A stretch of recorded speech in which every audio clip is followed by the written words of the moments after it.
The advice and opinions expressed by the host of Autism Live and her guests are meant solely as suggestion and should not be in any way construed as child-specific advice. Any choices you make in determining your child's treatment are completely at your own discretion.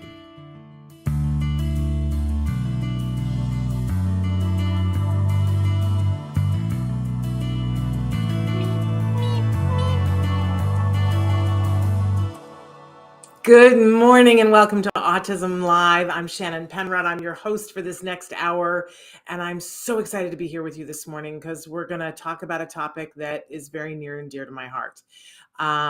Clarifying what is ABA and why are we talking about it. So I'm really thrilled. We're even going to forego jargon because there's so much jargon built into it that we're not even going to foray into that. So I welcome all of you. We're live right now. Today is August 1st, 2022. Good morning, Ka. So thrilled that you're here. And that's how it's done, you guys. If you have questions, feel free to write them into the chat.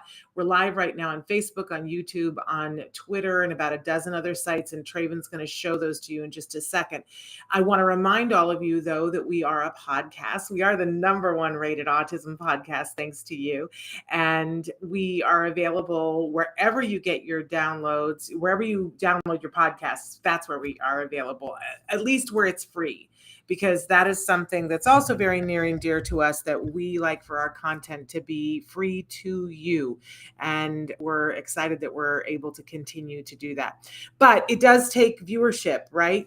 That's how we do things. It also takes sponsors. We mentioned to you guys last week, we're actively taking on new sponsors now. If you or someone you know wants to be a sponsor for the show, if you have a business or you have friends that are business owners, we're very fussy. We only take people who are like-minded and that we agree with the mission that they're on. So I will say that. But for the right sponsor, this is a great opportunity to be in front of people in the community. Our show, our mission here is to provide information and inspiration to that larger autism community that starts with individuals who are on the spectrum themselves. Of course, it starts with them, and we try to elevate their voices in this conversation whenever possible.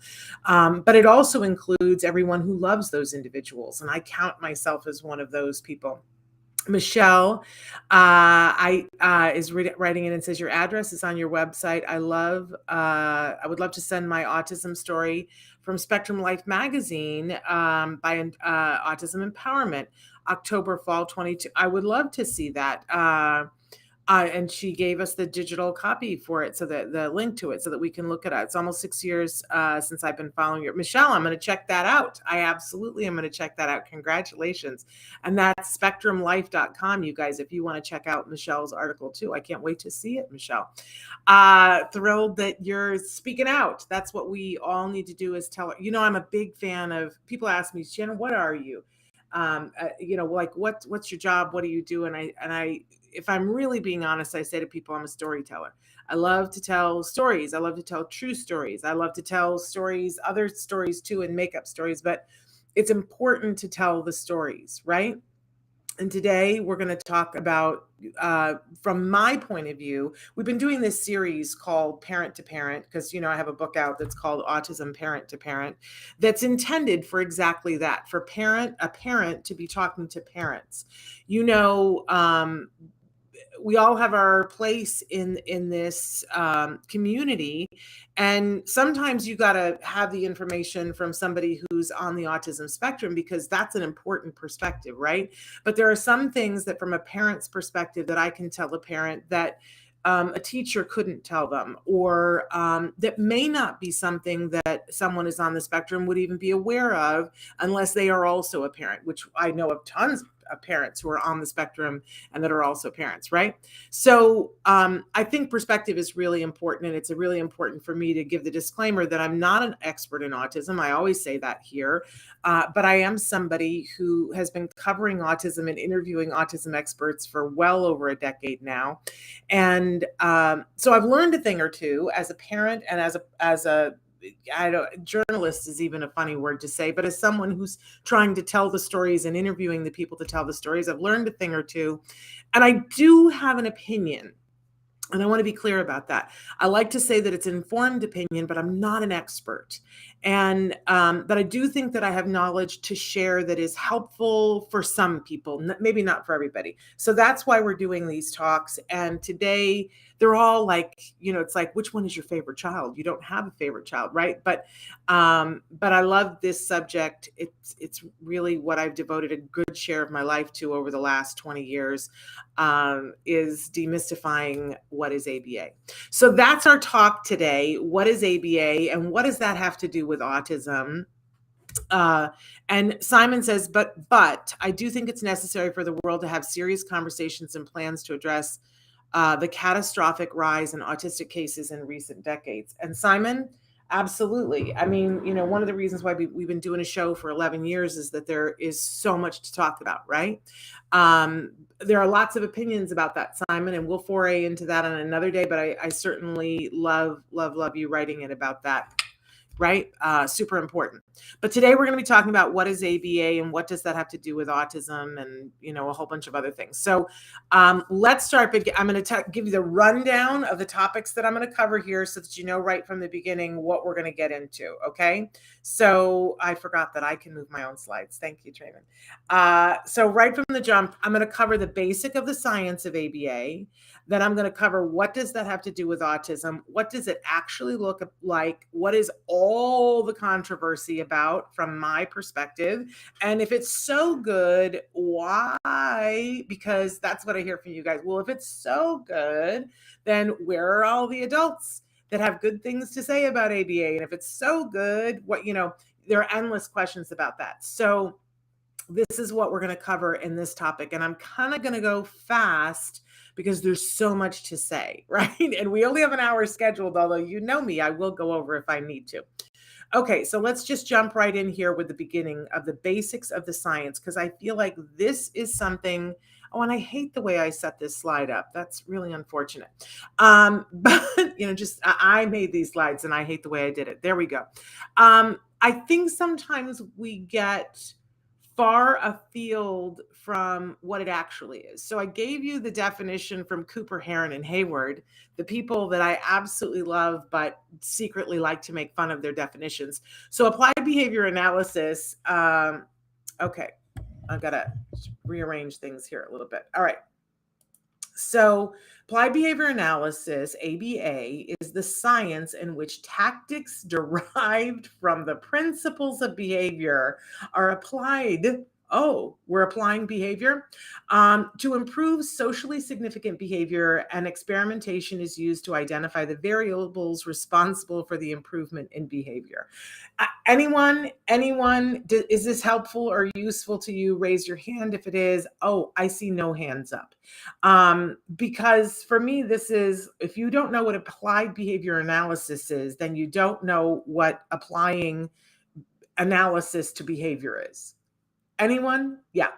Okay. So what I like to say to people when they're asking me, because I like to condense it down into something that people can get their brains wrapped around, and it's not a perfect thing, right? This is what we do on Jargon of the Day, is I give you the definition that makes the experts go crazy, but maybe we can start to begin to understand, right? It's using the science of behavior to teach effectively.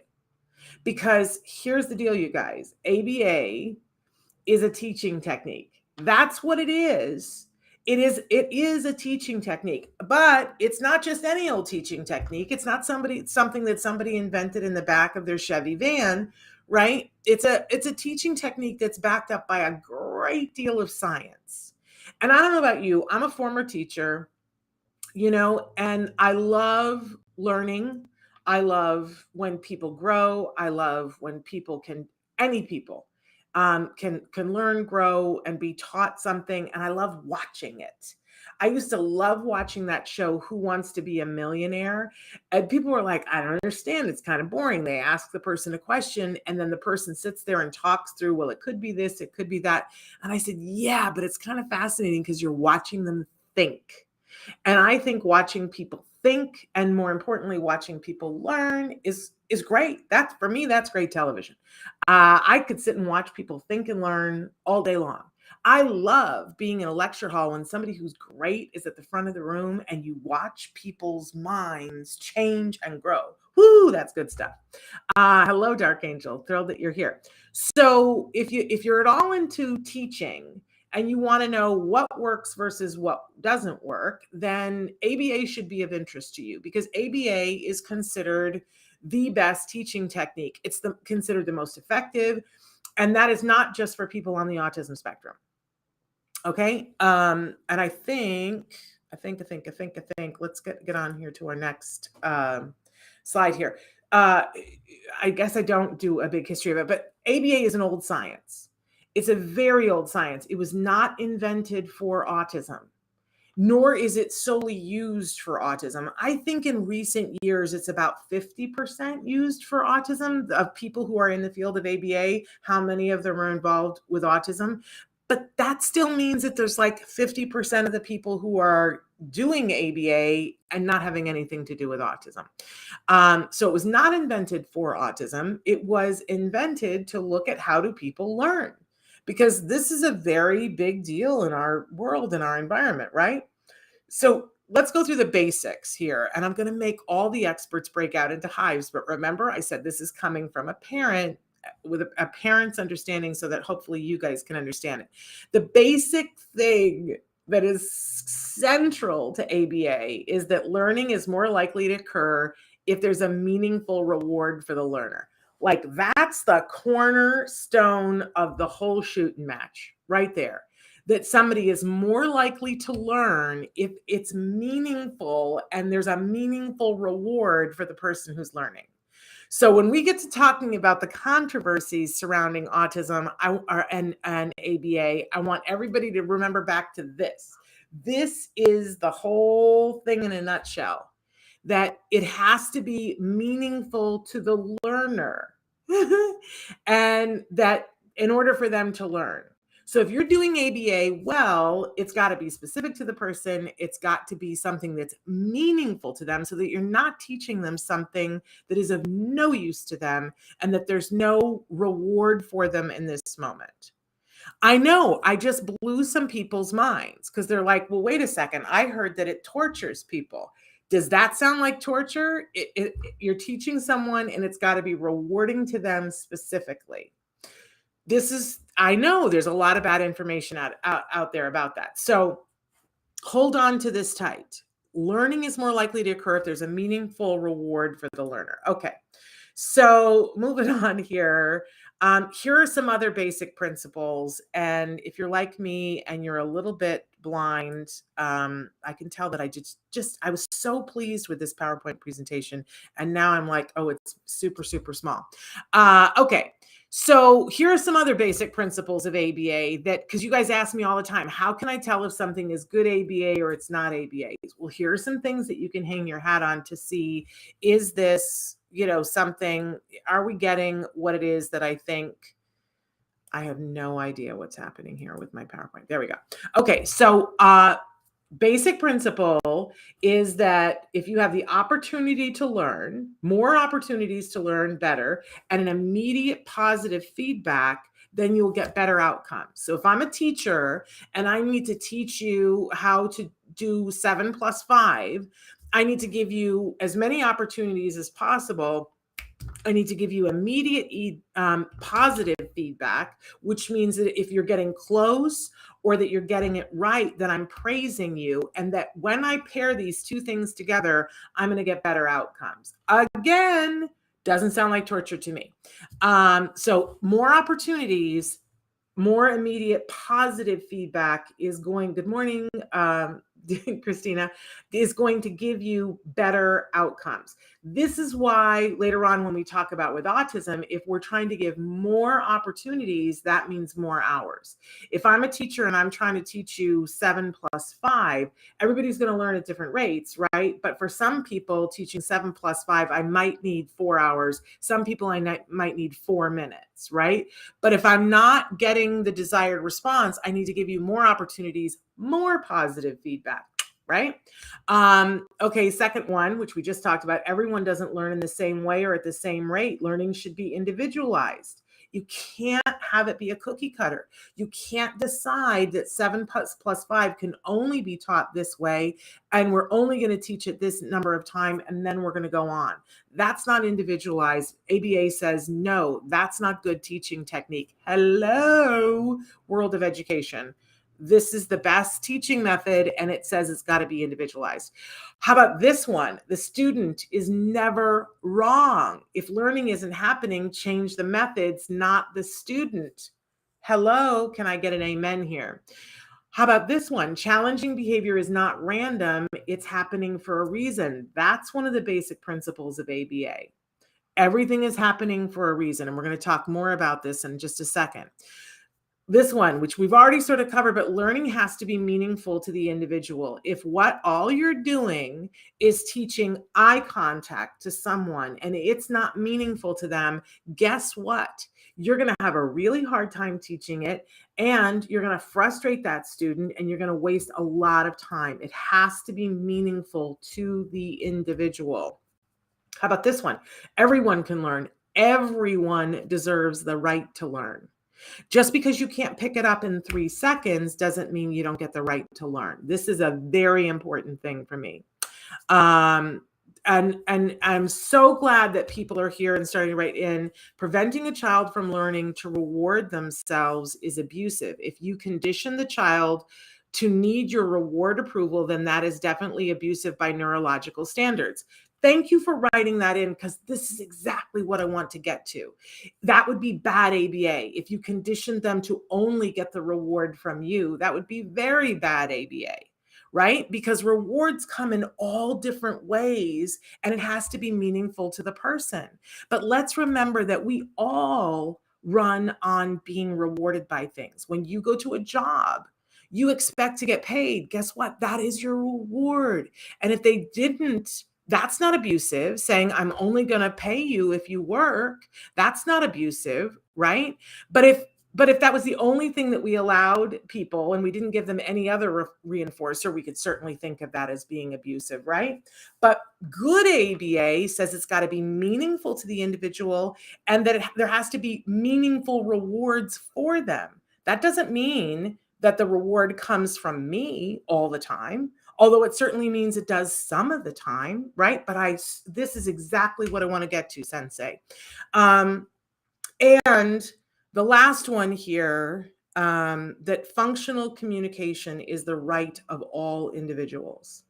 There is nothing that I find harder than someone who says to me, my child is nonverbal, completely in their own world, and so we didn't give them an iPad because we're waiting for speech. I appreciate that perspective, but it doesn't jive with science, and it isn't fair. We've heard this from so many individuals who were non-vocal and now have functional communication, who say, please give everyone the opportunity to be able to communicate in whatever way they can. And let's stop stigmatizing other forms of communication. By saying, no, we're holding out for speech. Speech is great. It's not the only type of communication. In fact, most people, even people like me, very vocal, but it's estimated that's like 18% of how we communicate, because I'm communicating with my gestures, and I've got slides, right? Please don't stigmatize other forms of communication. Please make sure that everyone gets the right to be able to communicate. Okay, fantastic. Those are all basic principles of good quality ABA. So it's good teaching, but it's how we apply it, right? That's why it's called applied behavior analysis. Okay, because you got to apply it in the right. Okay, so what's this got to do with autism? How did autism get into the mix? If this is an age-old science, how did autism get into the mix of it? Okay, so before Ivar Lovis decided that he was going to look at, well, ABA is very effective at teaching a wide range of people a wide range of skills, maybe we should apply it to autism. Before that happened, we need to be clear that when someone was diagnosed with autism, and if they needed support, that families were told that they should literally say goodbye to their children and put them into a facility and never see them again. That is what parents were told. Parents were also told that it was their fault. They were told that there was no hope and that their children were unteachable. In fact, the schools, this at the same time, schools, this was before ADA, schools said your child has autism. See you, we're not equipped to deal with that. And children were sent home and they weren't given free appropriate public education. Frightening, right? There was no, look at the slide we just looked at about how important it is to give opportunity to teach, and the opportunity was completely taken away. Then Ivar Lovaas decided that he was going to he started with one study, he lost funding for it, came back and did a second study, which was called the Young Autism Project. And he had a bunch of funding, and he said, the first time with the first study, the kids were a little bit older and they didn't retain the information as well as he wanted them to. They made strides, but it took them longer to teach them, and they didn't retain the information. And he had this idea that maybe if we start younger, we're going to be able to get the kids caught up faster, and that maybe it'll stick. Okay. We are having problems with my microphone, and so I'm not sure what to do, but I'm going to try.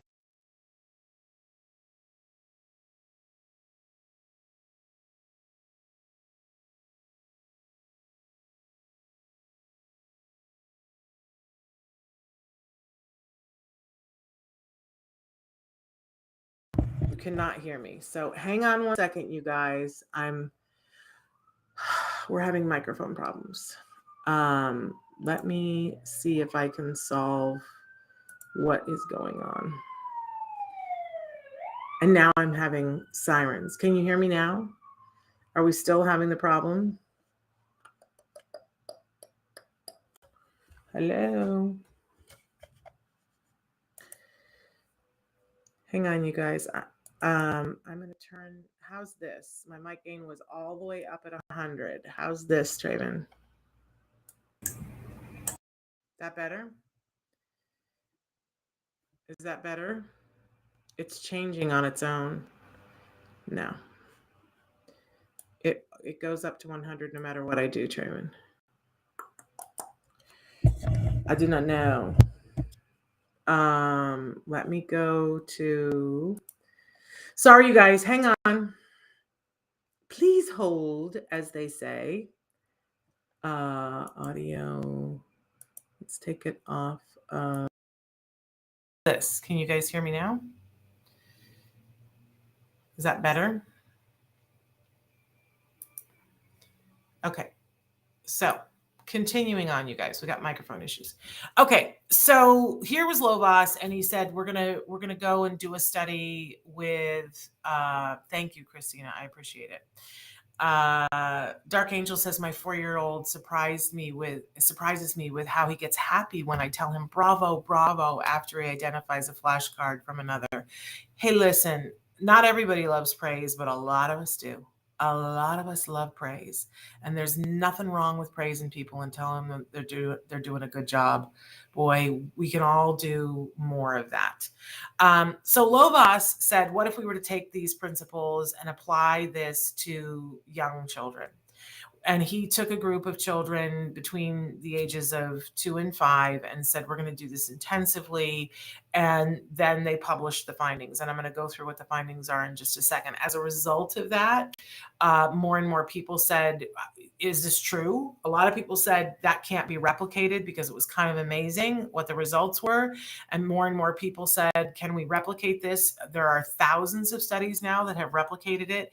In the course of all this, the Surgeon General named ABA the gold standard of treatment, which was a very big deal, and is why things started to propel, and more parents said, hey, if this is so good, I think we're going to try it for our child. Why isn't this being covered by insurance? We all fought really hard during the Obamacare era. behavioral health for autism became one of the 10 essential health benefits, which is why most of you have in the United States have it for insurance, and why most states now and businesses cover ABA treatment for autism. It was so expensive in the early years that only really wealthy people could afford it for their children. And now in most of the state sponsored plans, it is a benefit. And in all states, there is a mandate now for insurance to cover it to some extent. So that's where the genesis of it with autism all stems from that Lovaas Young Autism Project. All right, so what was that? What's that got to do with anything? So Lovaas took children ages 2 to 5. He said, we're going to give them 40 hours a week, and we're going to commit to doing this from 2 to 4 years. Think about that for just a second. Because almost everything that is done for autism comes from this seed, right? But everybody wants to monkey with these variables here. The kids were ages 2 to 5, 40 hours of therapy a week. And if you talk to Dr. Doreen Granpeesheh, who we have on the show regularly and do Ask Dr. Doreen with, and she was one of the original people in the Lovaas Young Autism Project. She was one of the main people doing the therapy, right? So we have it right from the source. She's the last person left alive from the original project, as far as I know. We'll ask her that tomorrow. She says that they did 40 hours a week because that's how often they could have the kids. The parents went to work, they had the kids for 40 hours a week. But in actuality, she says they taught the parents how to do it, and that they said every waking hour. That every waking hour had to be this educational, enriched environment, and that they did this for 2 to 4 years. At the end, what they published, their findings, there were 3 different categories of outcomes for the kids. Look at the 3 categories. 47% of the kids were deemed, there's the word, have your emotions about it, recovered. What does that mean? It means that they clinically no longer qualified for a diagnosis of autism spectrum disorder. That does not mean that they were changed or that their brains changed or that the way that they thought was changed. They were not brainwashed into being typical, which is what people like to say. They were still brilliant and saw the world in a different way, but they no longer had a disability, and they no longer needed support, and they continued through their lives to no longer need support.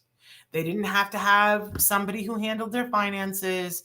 These people went on to lead their lives without someone, being of support to them any more than anyone else, right? I mean, we all have support we have our friends and things like that, but they didn't have to have support to lead their lives happily the way they wanted to. That's pretty incredible. When you go from absolutely no hope, put your child away, say goodbye to your child, and forget about ever communicating with your child, 47% of the children in that study went on to lead their lives with nobody commenting and going, oh, what are we going to do about X, Y, or Z? They didn't need support. That got everybody's attention. It's 47% though. So what happened to the other kids? Okay, so 42%, I don't think my math, I think that's 32%. I think my slide is right, is wrong here. But whatever the math is, but I know the last one is 11, so it must be 32%, right? I don't know. Made significant progress. They still made tons of progress and learned new things. But at the end of the period of time of investigation, they still qualified for a diagnosis of an autism spectrum disorder, and they still needed some support. But with the support, they were very successful in leading their lives and having jobs and so on and so forth. So maybe they went to college, but they needed support at college, or they went to work, but they needed a job coach, but were able to be very successful with that coach, right? And then there were 11% of the kids that made meaningful progress on adaptive skills. So everybody was potty trained, everybody could feed themselves. They could get dressed, all of those things. Those are what the adaptive skills are, right? And that everybody in this category gained functional communication. Everyone could communicate in one form or another, but this group of people continued to need significant support, and the expectation was that they were going to need significant support throughout their life. It is notable that most of the kids in this category were deemed to have an additional diagnosis in addition to the autism, that some of them were Down syndrome, some of them, they had other diagnoses that went hand in hand with the autism. So they still made progress, but they were going to still need support the rest of their lives. I think for a lot of people, we looked at the 47% and said, there's hope there. And even if we fall short of that and are in the middle group, that's not bad, right? And heaven forbid, we're in the last group, in the 11% group, my child will be able to take care of some bodily needs for themselves and be able to communicate. And I think a lot of parents like myself saw this and said, this is what I want for my child, right? You can understand why somebody would say, what are my other choices? Oh, you got nothing else where you can show outcome in this way? And I have to tell you, there are lots of studies now. I mean, when I came into this 20 years ago, there weren't, but now there are studies that show other treatments are effective at building skills, but nothing has shown this level of success to date. There is nothing. This is why insurance is covering ABA. This is why when your child is diagnosed with autism, you're being offered a prescription for ABA. This is what I think everybody should know. Okay, but then where do we go from here? Okay, so as a result, it is named the gold standard of treatment. Over 1,000 studies show it works. This is why insurance will fund it. Insurance will pay for it for almost everyone here in the United States. Sometimes you got to know what question to ask. Here are the big asterisks. Done right, it does work. Done right, it is compassionate. Are there people who are doing ABA and doing it wrong? Absolutely. Absolutely. Let's not mince words here. So you got to make sure you're getting the good stuff, and you got to be diligent. And that's one of the soapboxes that I get on a regular basis. I feel that if we empower you by telling what it looks like, then you'll be able to be on the job. When we started ABA, the only thing that I had for a reference point about what did it look like was I had Christina Adams' book, A Real Boy. That's what I had. And I wanted more. I wanted videos. But you know what? And I've been a part of the media trying to put out videos to show what it is. It's hard. It's hard because there are so many parts to it. I always say it's like if I sent you to ballet school and I said, I just want you to take video of how somebody becomes a ballet dancer. And you would start with showing second position and somebody doing a plie. But if you showed that to someone who had never seen a ballet, they would go, that doesn't look like something I'm interested in. They would never want to do it based on that. But then you show somebody a ballet dance, right? And it doesn't show you how they got there, because it's hours upon hours upon hours, right? And that's the same with ABA. Okay, so what does it look like? Done right, it should look like periods of very structured learning followed by periods of intense reward over and over and over again. And even saying that, it's like trying to describe the color blue to someone who's never seen blue. But I want you guys to know that there are times when somebody is doing a structured learning, but it's got to be rewarding, and it's a lot of repetition. But that doesn't even do it justice, because it has to be fun. It has to be fun. Okay. So in a nutshell, what ABA is trying to do with anyone, whether it's working with autism or working somebody not with autism, is that we're saying that there are these behaviors, and we want to decrease some behaviors and we want to increase other behaviors. So if you are sitting there right now and you're a person that's on the spectrum, or you're a parent, or you're a teacher and you're watching this, I want you to think of yourself and think about who you are in the world. Are there some behaviors that you have that you know that your life would be better if you decrease them? I'm going to guess you would say yes, right? Like maybe you're staying up too late, right? And you know that you should go to bed earlier. Or maybe you're smoking. Or maybe you're eating too much sodium. I don't know for you, but we all have some behavior that our life would improve if we would just stop doing it. So why don't we? Because it's a behavior, and behavior is wrapped up in a lot of different things, right? But if we could effectively make it easier for you to change that behavior and be happy, wouldn't that be a good thing? For sure, it would, right? What about other behaviors? Are there some behaviors that you know that you're right now? I was on the exercise kick in COVID when we were isolated. I was walking every day on the treadmill, and now I sit there every night and I say to myself, I know I would feel better if I just got on that treadmill, and yet I find a million excuses why. So if we decrease some behaviors and increase other behaviors, we know that quality of life can go up if it is tied to the individual's needs and wants, right? Because not everybody wants to eat lower sodium, right? And not everybody can benefit from that, but some of us can.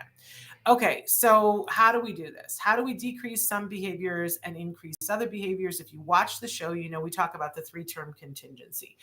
ABA and the science of behavior says that behaviors are like, I think of them as these little balls, right?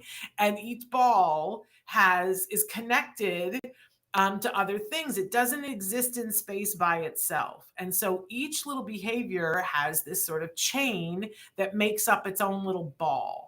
So it's not just the behavior, that we call it the ABCs of behavior. So first there's an antecedent. There's something that happens that as a result, the behavior happens. And then after the behavior, there's always a consequence. Always, always, always, always. This is true of all living things, by the way. This has nothing to do with autism, but autism is included in the living things, right? So how is this useful to us? Because we all think, well, the behavior, well, I need to eat less sodium. That's the behavior, right? But if we only think of the behavior, we're really missing out on where there's some control and some variability, right? Because something happens that triggers me eating sodium, and then I eat the sodium, and then there is a consequence for eating the sodium. And what ABA says is trying to just like modify behavior is a fool's errand, because you can't. People are people. They're going to behave the way they want to behave. Stop trying to control the behavior. Look at the antecedents. Is there a way that I could have something happen so that I don't crave the salt? Like maybe if I, have something with lemon juice in it, which has the same sort of reaction on my tongue as salt, maybe I won't crave the salt. Hello. Maybe if I just put more lemon in my water, I won't need. Well, then now I've changed the behavior, and I haven't penalized myself. I'm not in desperate want for that sodium, right? I just did something that was rewarding because I like the lemon juice, but it took away my need to be able to need the sodium, right? Now, other times, so that's called an antecedent modification that sets the person up for success. So that the behavior in question, either if I want the behavior to happen more, it's more likely to happen, or if I want it to happen less, that it's less likely to happen. But it's not about penalizing somebody.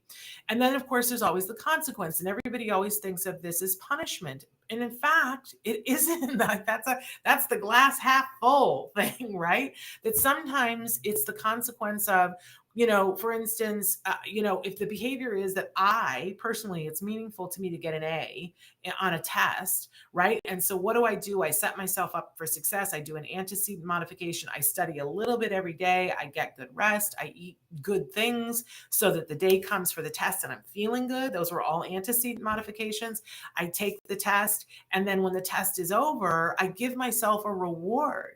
Even before I know what I got on the test, I give myself a reward because I did all the antecedent things.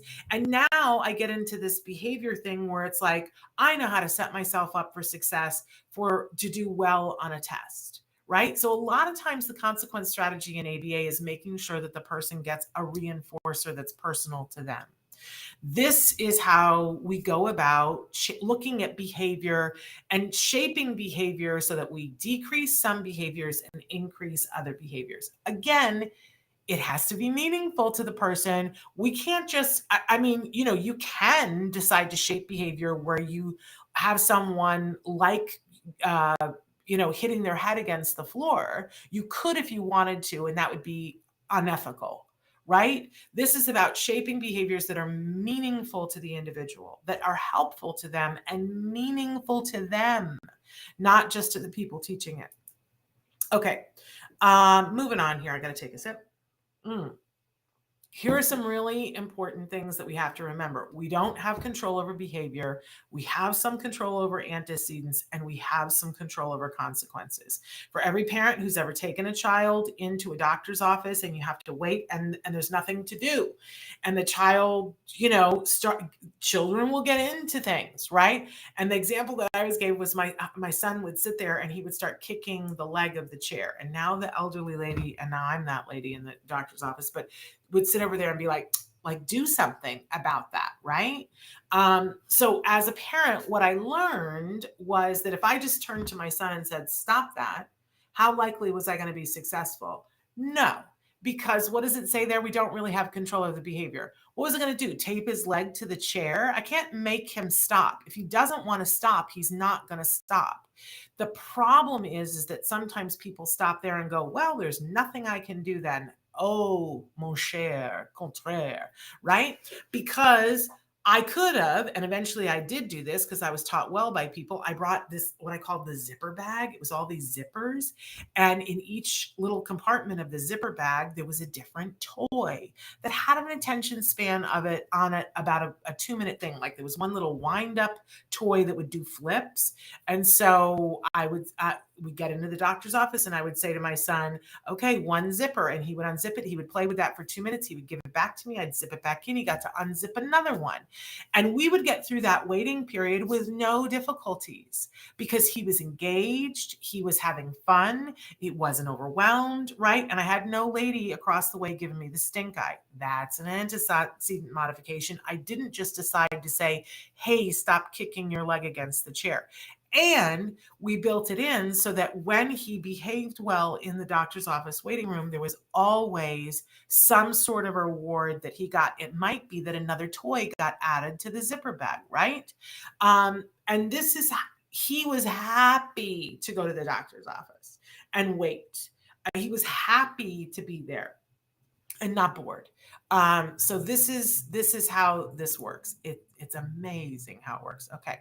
Now, when we see that there are challenging behaviors, this is another thing that people go, well, it's just ABA is just people who are trying to make these kids behave like whatever is normal, right? No. There are behaviors that are challenging in the world. And when I talk about any behavior, it always has a reason, right? This is a basic principle. We said that in the beginning, that behaviors are there for a reason. I always like when a parent says to me, well, my child is doing this and that and the other, and this challenging behavior. And I'm like, okay, but what is it really challenging? Like, or is it just annoying to you? Or, and we've talked about this endlessly on the show about what people call stims, and that people go, well, we just need to get rid of that. And I don't belong to that school of thought. Good ABA doesn't belong to that school of thought. Good ABA says that is happening for a reason. And that if it is getting in the way of other things, then we're going to start to think of it as a behavior that is potentially challenging. So if your stim is that you have to hit your head against the kitchen floor, and God bless our community, there are people that is how they stim. They hit their head on the kitchen floor. My son was one of those kids, right? We can't just say, kumbaya, it's okay, that's how he's expressing himself, because they will hurt themselves. So yes, Dark Angel, it's hard. She says, can you show videos of ABA sometime? Yes, but you have to realize that then you're putting a camera on a kid who is trying to learn. And then, a lot of people get squeamy about that. Or you have a kid who's an actor, and then we all go, what's the point, right? We'll talk more about this in a second, but it becomes an ethical thing. It's really, really hard, Dark Angel. That's why we're going to get into if it's so good, why don't we see videos of it all the time? Because we're protecting people's ability to learn, right? But when we start to talk about a behavior and say that it's challenging, and my philosophy is that we don't call it challenging unless it is in some way disrupting something for the actual individual. For me, it can't just solely be something that, it's annoying to this person, or the other kids don't like them when they, because that's not fair to me. Challenging behaviors for me are things that have an direct impact for the individual, like the hitting the head on the kitchen floor, right?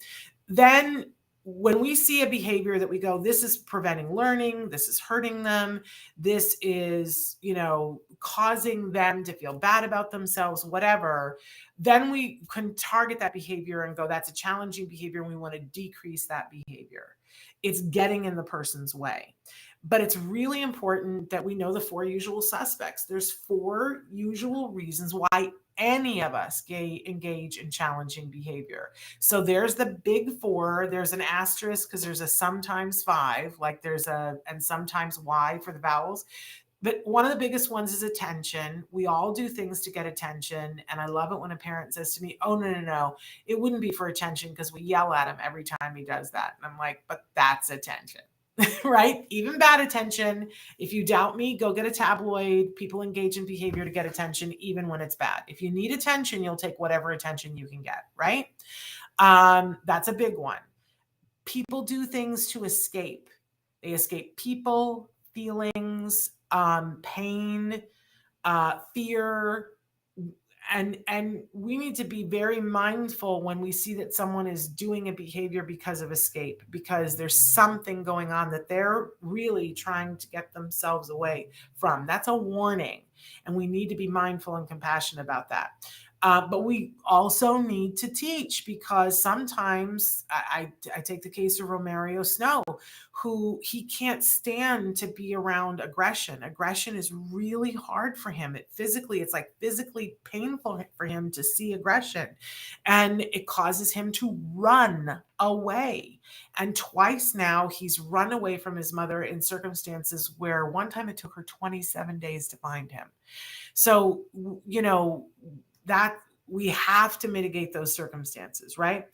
All people also do things to be able to get a tangible. This is so that you can get something that you want, or, to be with a person that you want to be. We do things because I want the ball. So I bit the girl who had the ball, and now I have the ball, right? It worked.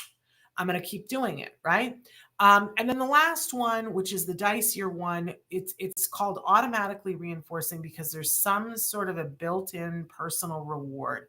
We talk about this a lot with what is deemed the self-stimulatory behaviors. I say quotes because it's not always self-stimulating. Sometimes it's self-calming, right? But they call those automatically reinforcing. It's an inside job.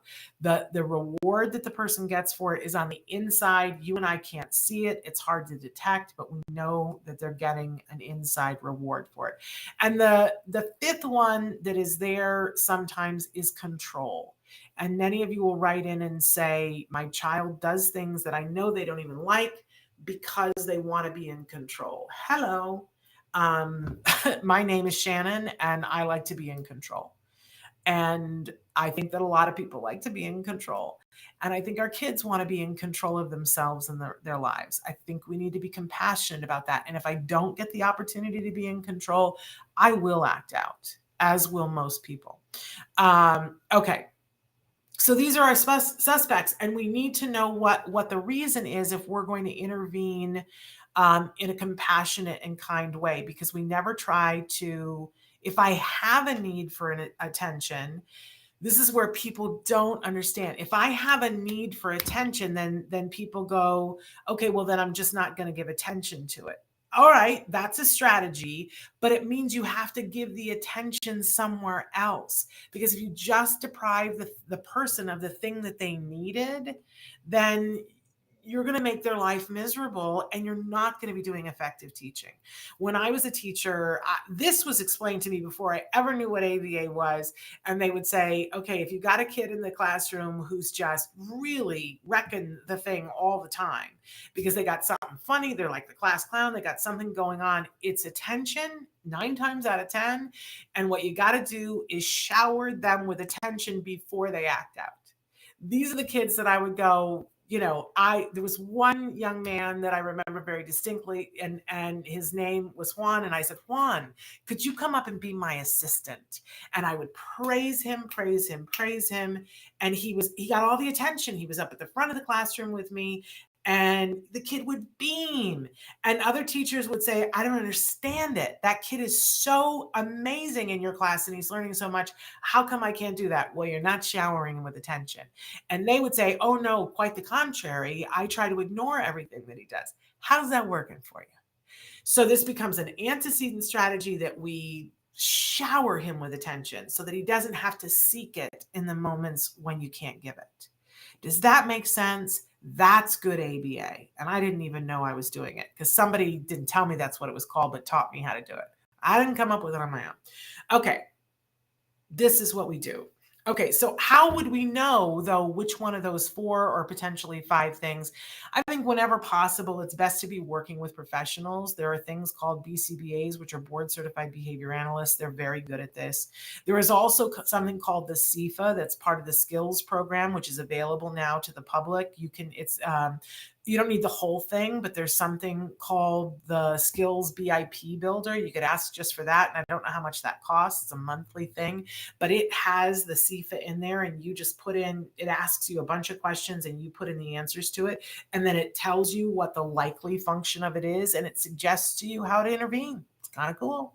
Now, the last is that you can play detective and guess, but that can be really dangerous, especially when it's something where like Romario Snow, where he's running away and it literally could be life and death. So be very, very careful of that. Whenever possible, be working with a professional to help you to figure out what the function of the behavior is. Okay.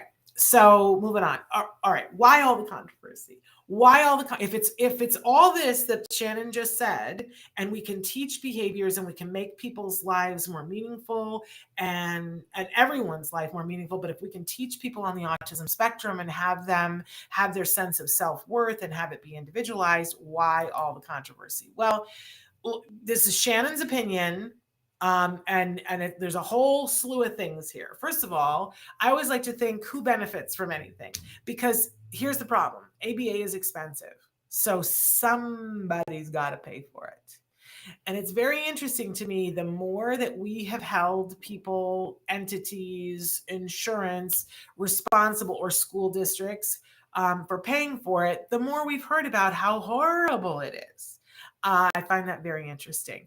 And parents will say, oh, it's just horrible. I find a lot of times when I sit and talk with them, it's because they've been told it's horrible, and that's convenient for them because they've also been told it's expensive and they assume that they won't be able to afford it. And if I think that there's something out there for my child that I can't afford, and somebody says to me, oh, and it's really terrible for them, because I was one of those parents, by the way, and I said, oh, thank God that we can't afford it, because I wouldn't want to do that anyway, right? And then I found out that if I was a really on it parent, it certainly didn't have to be horrible, and that we didn't have to pay for it out of pocket. And then things changed for me. But in the pink box right next to it, it says it isn't always done well. And the more people that we have in the field doing ABA, the more people who are doing it wrong. And the more that insurance has been involved, the more that insurance has made it harder for it to be done right, because they don't want to fund it in the way that it's done right. I'm going to get flack for that, but that's my truth, and I'm saying it. Parents don't know what it looks like because exactly what Dark Angel asked. Why don't we have videos? Why don't we have videos so that we could know exactly what to look for?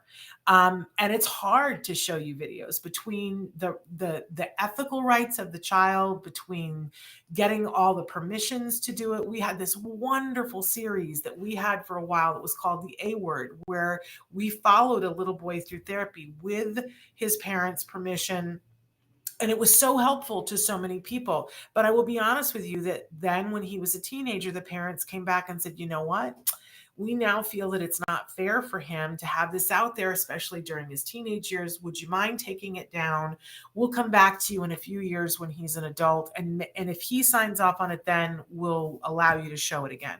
And you know what? We needed to be ethical and say, absolutely. And we took it down. But for those of you who saw it, it was a really good thing. And listen, this is what keeps me up at night, is how do I show this to parents without putting kids in a compromising position? It's really hard. And then the next box, many self-advocates or individuals, I know many people are saying now, don't call me a self-advocate. Individuals who were on the spectrum who had ABA earlier are coming forward and saying that they feel that they were tortured, and that they describe it to me, and I go, yep, that's 100% bad ABA, what you had. But to them, that's ABA, and they don't know what good ABA looks like. And they are really loud and proud to say to people, please don't do to your child what was done to me. I support them in that. I don't want what happened to them to happen to other children. But all ABA isn't that. And I think it's important for us to make that distinguishing mark. Insurance, and sometimes often doctors and providers, don't tell parents the truth. I'm hearing all the time from parents who say that they went to the doctor's office. The doctor said, well, I can write you a prescription for 40 hours, but that's too much for your child. To which my head goes foom, foom, foom, and explodes all over the room, because I want to go, what is that doctor basing that on? Because that is not the science. We're talking about a 3-year-old show me the science that says that 20 hours of ABA is effective. Guess what? That study doesn't exist. There are thousands of studies showing that the 40 hours would help that child, but there's none showing that 20. Makes me crazy. And I'm on a mission to tell parents the truth. Here's one that I particularly love. Scientists don't know how to talk about their science. I am on a tear with ABA professionals that when they talk about ABA, they don't talk about outcomes, and they're like, well, I don't, and they talk about it as this dry thing. Well, we're changing behavior. Oh my gosh. They don't talk about what it can do for a kiddo. Makes me crazy. I'm trying to educate them about that. And it benefits the insurers if parents say no to ABA. This is my opinion about why there is so much controversy.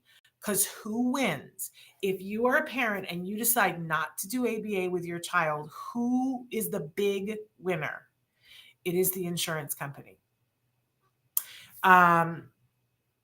So be careful. But you also have to be careful on the other side to make sure that you get good quality ABA, that you get the right amount, excuse me, and you are diligent as you know what, making sure that your child is treated ethically. Absolutely. Right? Okay. Moving on, because we're running out of time here. Here are some myths about ABA that drive me, crazy. It only works for some kids. That's just wrong. ABA, as we've already discussed, is a teaching technique, and it's a box of tools. How can you say that it would not work with some kids? To me, this is the same as saying that some kids can't learn, and that's a hill that I will die on, that is false, false, false. Everyone can learn. Everyone can learn. I don't care what the person's IQ is. You can use the principles of ABA on a house plant and it works. Don't tell me that child can't learn. That's offensive to me. How about it teaches kids to be compliant robots? That's wrong. You could use the principles of ABA to do that if you were a person who was a horrible person. And I won't say that people haven't. I think that people have. But that is not ABA. That is not the science of ABA. That is someone teaching in a way that is inappropriate. But that's not ABA, that's the teacher. It's mean torture for the individual receiving the therapy. Again, if done right, it absolutely is not. Absolutely is not. That the therapists are untrained. I think that most people who are doing now, insurance has made it almost impossible to train people really well, but they're not untrained. They are not untrained. They have had some training, but they need more training. I'm not going to dispute that at all. But the fact remains that most people, I guess I can't speak for a lot of ABA providers. You should look into it if you're having ABA, what kind of training that they get. In fact, I encourage parents to do the training that is for RBTs themselves. There's a 40-hour online class that you can do, and I can never remember what Justin Leaf's organization is called, Draven. If you can find it before this presentation is over, I would appreciate it.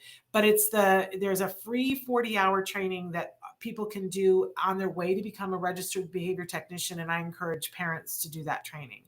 When you do that training and you ask, has the person who is working with my child done that training, you will see that those people have more training about autism and dealing with what's going to happen with your child than any person in any school that you're going to take your child to. So they're not untrained. They can, thank you, Melissa, the Autism Partnership Foundation. Thank you, Melissa. We love Justin. Why do I have a mental block? Because we post it all the time. They give that 40-hour training for free. Check it out. And then the last myth I wrote, it's expensive and time consuming. Oh, wait a minute. That's true. That is not a myth. That is true. It is expensive. It is time consuming because good teaching takes time. So that is not a myth. I'm just making fun of myself there. Okay, moving on. We've only got a few slides left here. Okay, so what are the hallmarks of good ABA? We'll make this PowerPoint available to you guys so that you can read everything. But here's the thing. Intensity. I know some of you are going to write in all the time and go, 40 hours for a 3-year-old, that's crazy. I said the same thing. But the science shows that that's what works. And if it's done well, your child will be happy. It's like if you could have the best nanny who understands the science behind teaching, who makes your child's whole world educationally exciting, came and worked with your child.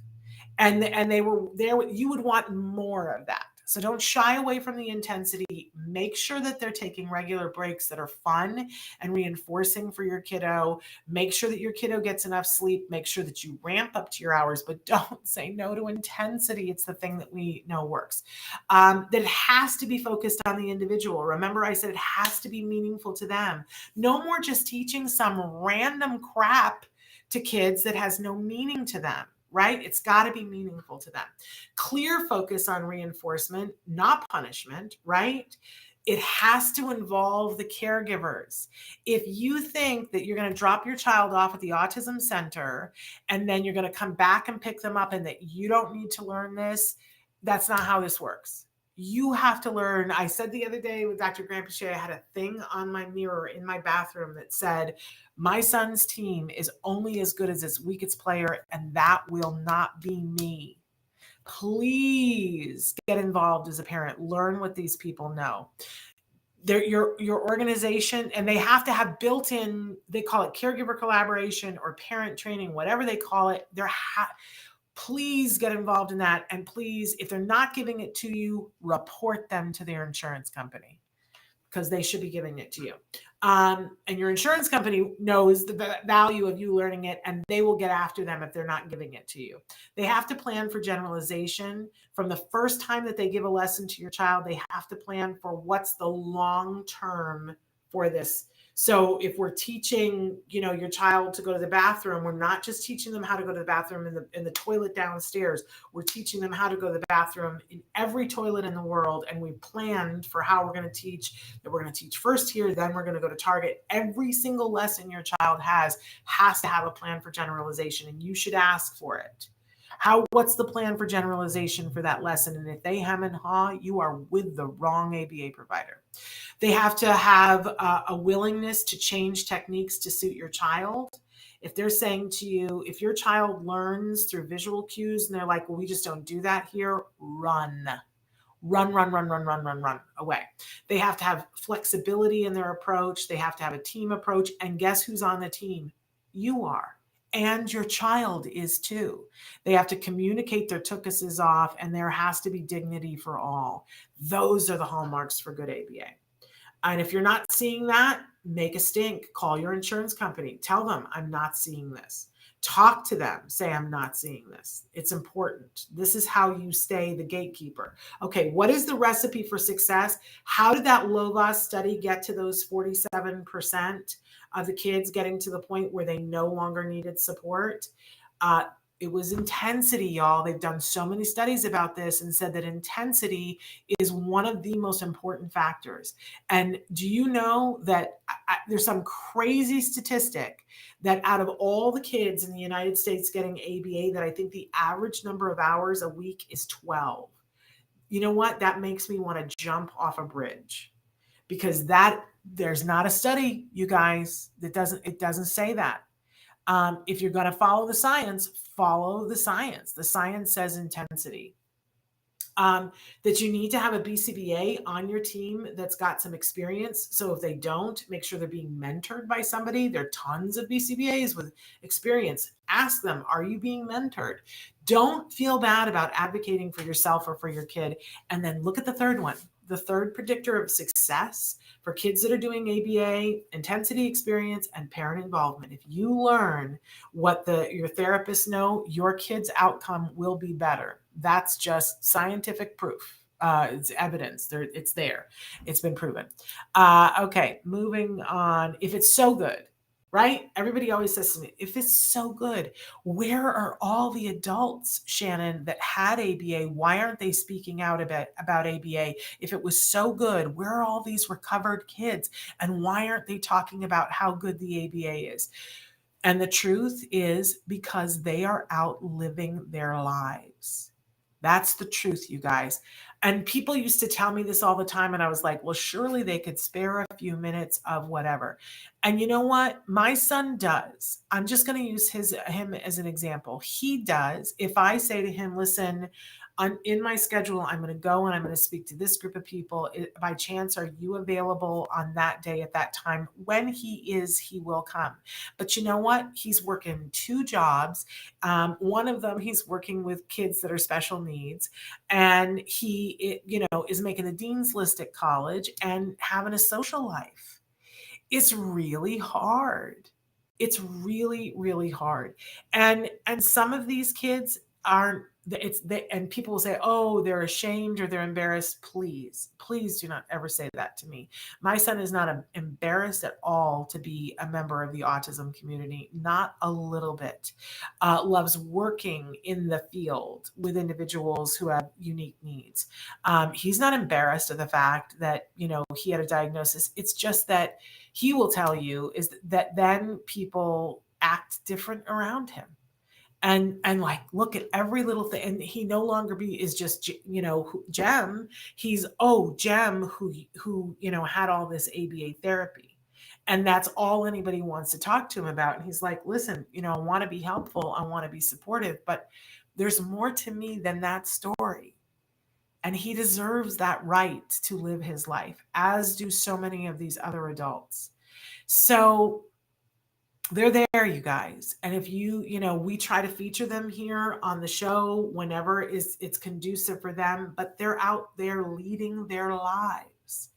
And we want that for them, right? I hope that someday you have that opportunity to be in the space where I'm at, where it's like, well, I can't ask him. We fought so hard for him to be able to lead his life the way he wanted to on his own terms. I can't ask him to sacrifice that. I do ask him to give back. And that's not possible for all people. He has a mother who's already out there doing things. And there are people who are speakers who are like, hire me to speak. Let me be out there and talk and say good things. But many of them are out there working in the top of their field. That's what they're out there doing. And they also know too that when they come forward and say, I had good ABA, in my son's case, there are times that people will go, oh no, you just have been brainwashed to say that. You know what I'm saying? So they are out there, but there will be less of them if more people don't know the things that I just told you. It's got to be intensive. Got to be intensive. Okay. And then this is my kid. This is the reason why this message is important to me.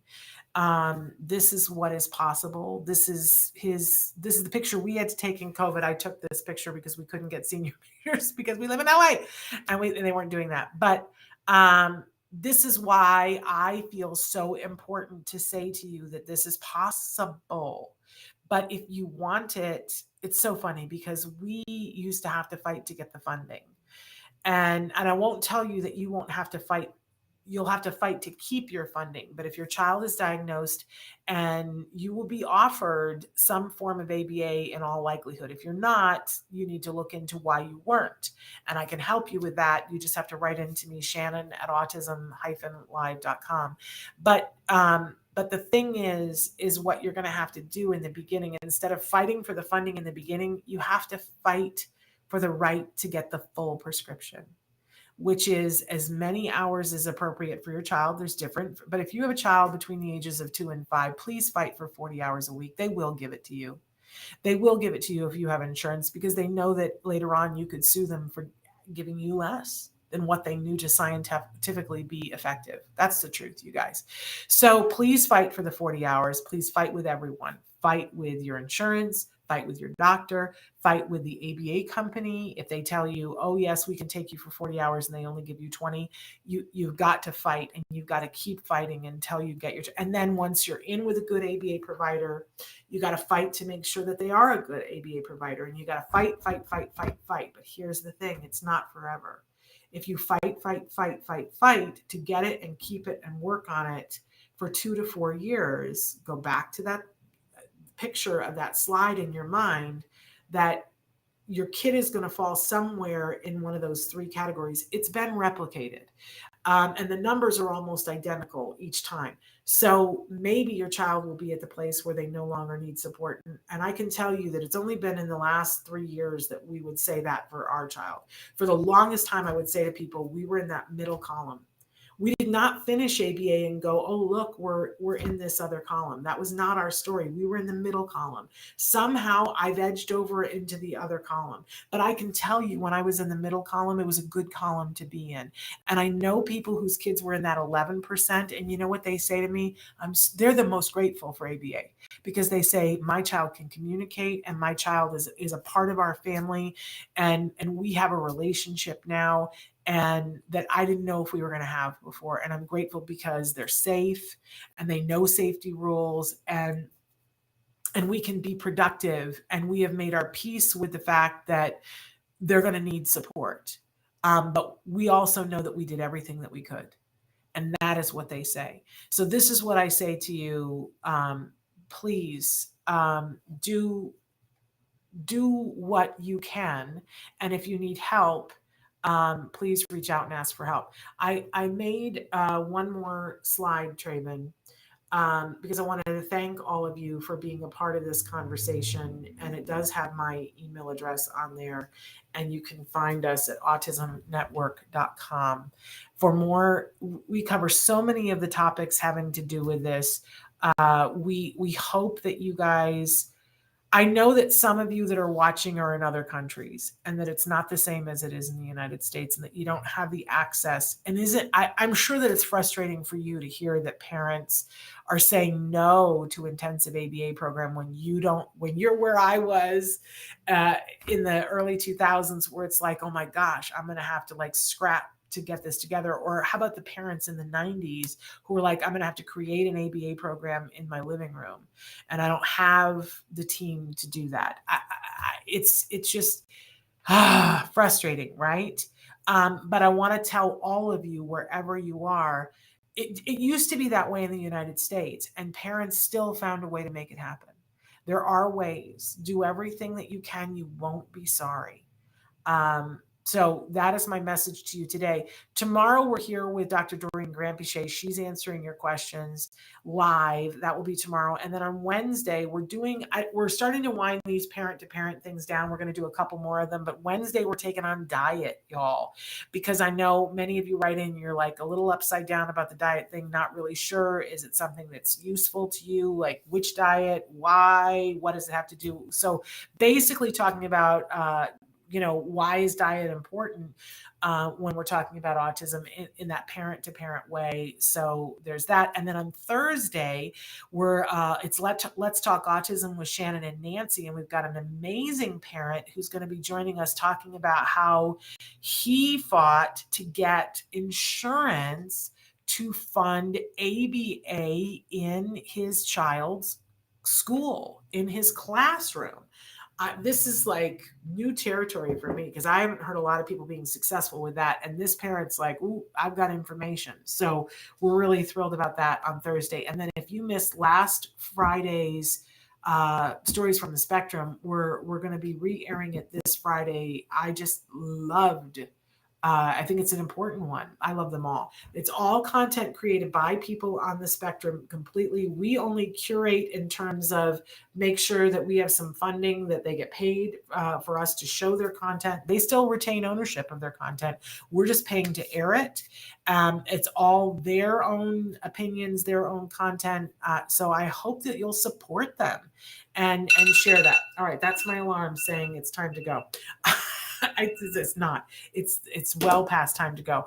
I respect and adore all of you on the mission that you're on, and I hope that this was helpful to you. We'll see you tomorrow with Dr. Granpeche. Until then, give your kiddos a hug from me and one for you too. Bye-bye for now.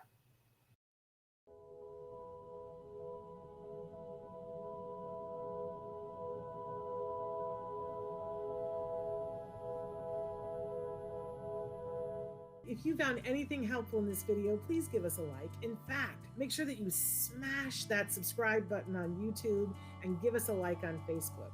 You can also follow us on Twitter and on Instagram for important updates. And please download our free podcast wherever you get your podcasts. Thank you so much. See you next time.